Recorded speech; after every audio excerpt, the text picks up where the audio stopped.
منور میری آنکھوں کو وہ میرے شمس و ضحا کر دے۔ ہے کہ تاش کی پتیوں کے اوپر تو بازی لگا، جوا خانے کے اڈوں کے اوپر تو بازی لگا، طوائف کے محلوں کے اوپر تو بازی لگا۔ اگر بازی ہی لگانی ہے تجھ کو تو وہ بازی لگا جو میدان کربلا میں امام حسین نے لگائی تھی۔ تجھ کو بازی ہی لگانی ہے تو وہ بازی لگا جو علی اکبر نے لگائی تھی۔ تجھ کو بازی ہی لگانی ہے تو وہ بازی لگا جو علی اصغر نے لگائی تھی۔ تجھ کو بازی ہی لگانی ہے تو وہ بازی لگا جو زہرا کے لال نے میدان کربلا میں بازی لگائی تھی۔ وہ بازی لگا تاکہ تیری دنیا بھی سنور جائے اور تیرے آخرت کا بھی سامان بن جائے۔ آج تو تاش کی پتیوں کے اوپر بازی لگاتا ہے۔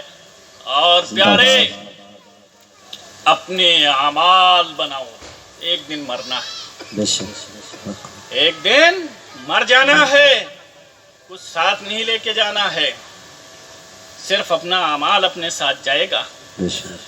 آج یہ نوجوان نعرہ لگاتا ہے غوث کا دامن نہیں چھوڑیں گے، خواجہ کا دامن نہیں چھوڑیں۔ ارے کتنا بڑا تو جھوٹا ہو گیا ہے، غوث کا دامن پکڑا ہی نہیں ہے تو چھوڑے گا کیا؟ خواجہ کا دامن پکڑا ہی نہیں ہے۔ اگر غوث کا دامن تم نے پکڑا ہوتا، خواجہ کا دامن تم نے پکڑا ہوتا تو ایک وقت کی تم نماز نہ چھوڑتے۔ اگر غوث کا دامن پکڑا ہوتا، خواجہ کا دامن پکڑا ہوتا تو رمضان کے مہینے کا ایک روزہ تم نہ چھوڑتے، غریبوں کو نہ ستاتے، اللہ دولت دیتا تو اس کی زکوٰۃ تم نکالتے۔ اگر ان بزرگوں کا دامن تم نے پکڑا ہوتا تو کسی کمزور کا پنجہ نہ توڑتے، کسی غریب کو نہ ستاتے، بلکہ ہر مجبور کی آپ مدد کرتے ہوئے نظر آتے۔ بزرگوں کی تاریخ اٹھا کر کے دیکھو پیارے، تم کو پتہ چل جائے گا کہ آج تم نعرہ لگاتے ہو کہ غریب نواز کا دامن نہیں چھوڑیں گے۔ میرے خواجہ غریب نواز غزنی پہاڑ کے اندر 12 سال تک سجدہ کیا ہے، غزنی پہاڑ کے اندر۔ آج تم نعرہ لگاتے ہو غوث الاعظم کا دامن نہیں چھوڑیں گے۔ ارے غوث اعظم کی زندگی اٹھا کر کے دیکھو، عشاء کے وضو سے فجر کی نمازیں ادا ہوتی تھی، نماز ادا ہوتی تھی، پتہ چلا کہ پوری رات عبادت و ریاضت میں غوث اعظم گزار دیتے تھے، قرآن کی تلاوت میں غوث اعظم گزار دیتے تھے۔ آج تم جھوٹے نعرہ لگاتے ہو کہ غوث اعظم کا دامن نہیں چھوڑیں گے۔ ارے تم نے پکڑا ہی نہیں ہے تو تم چھوڑو گے کیا؟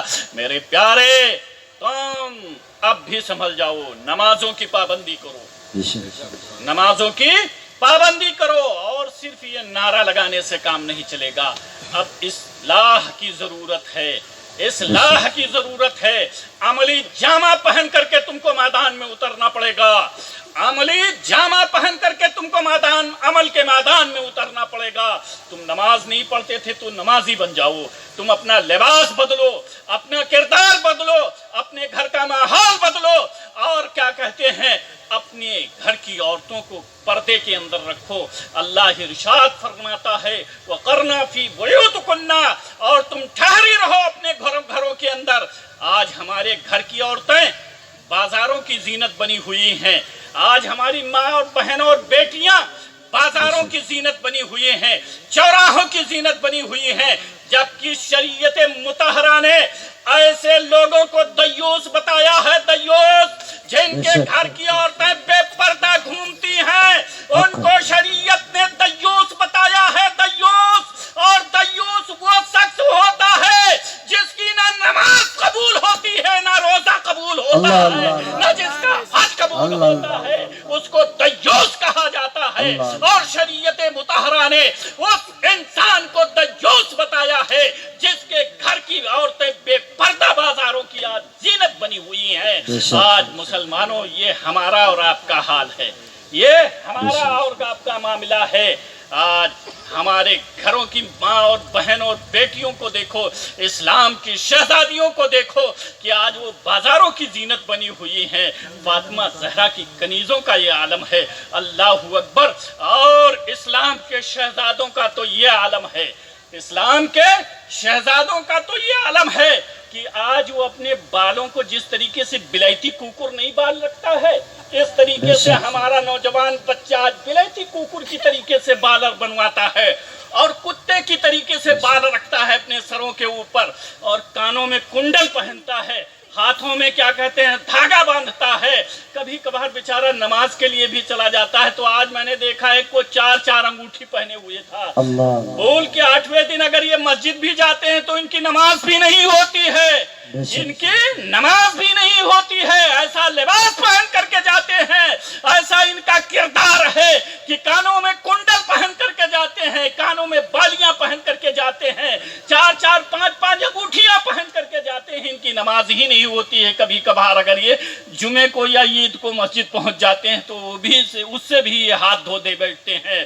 آج ہمارا معاشرہ کتنا بگڑا ہوا ہے، ہمارا نوجوان کتنا بگڑا ہوا ہے، مسجد سے اذان ہوتی رہتی ہے، اذان کی آواز آتی رہتی ہے، ہمارا نوجوان اپنی دکان کے اوپر بیٹھا گپ اور سب کرتا رہتا ہے، ہمارا نوجوان اپنے محلے میں بیٹھے باتیں کرتا رہتا ہے، مؤذن حی علی الصلاۃ حی علی الفلاح کی ندا دیتا ہے، اللہ اکبر۔ اے لوگو، کل خدا کے سامنے تم کون سا جواب دو گے؟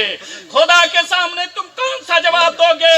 سب سے پہلے تم سے نماز کے متعلق پوچھا جائے گا، پہلے تم سے یہ نہیں پوچھا جائے گا تم کتنی دولت کے مالک تھے، تمہارے کتنی اولادیں تھیں، تمہاری پراپرٹی کتنی تھی، سب سے پہلے تم سے اگر سوال ہوگا تو نماز کے متعلق سوال ہوگا، سب سے پہلے تم سے نماز کے متعلق سوال ہوگا، اور تم پہلے ہی سوال میں جب فیل ہو جاؤ گے تو تمہارا کیا حشر ہوگا پیارے، تمہارا کیا حشر ہوگا۔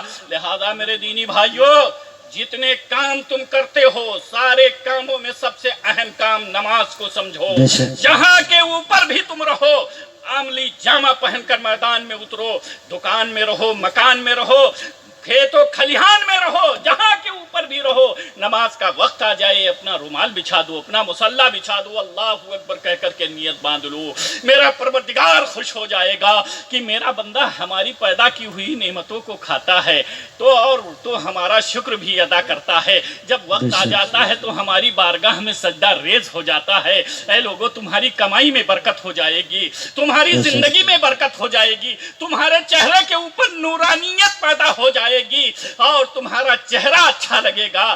آج میرے بھائی کیا کہتے ہیں، آج ہمارے گھروں کے اندر میاں اور بیوی کے اندر اکثر جھگڑے پھنسے رہتے ہیں، اور کیوں؟ اس لیے کہ نہ میاں نماز پڑھتے ہیں نہ بیوی نماز پڑھتی ہے، نہ میاں نماز پڑھتے ہیں نہ بیوی نماز پڑھتی ہے، اور جب یہ دونوں نماز نہیں پڑھتے ہیں تو نہ اس کا چہرہ اس کو اچھا لگتا ہے نہ اس کا چہرہ اس کو اچھا لگتا ہے۔ اس لیے کہ جب نماز پڑھو گے تو تمہاری چہرے کے اوپر نورانیت ہوگی، نہ تم نماز پڑھو گے نہ وہ نماز پڑھے گی، نہ تمہارے چہرے پہ نورانیت ہوگی نہ اس کے چہرے کے اوپر نورانیت ہوگی۔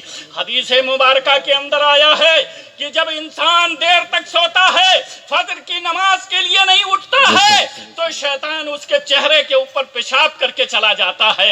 اے لوگو، تم بتاؤ، اگر یہ انسان کسی جگہ کے اوپر پیشاب کر دے تو وہاں کی گھاس سوکھ جاتی ہے، اور شیطان جس چہرے کے اوپر پیشاب کر کے چلا جائے گا اس چہرے کا کیا حال ہوگا، اس چہرے کا کیا عالم ہوگا، اس چہرے کے اوپر کہاں سے نورانیت آئے گی۔ او پیارے، تم نمازوں کی پابندی کرو، ورنہ بہت سخت عذاب سے تم کو نپٹنا پڑے گا۔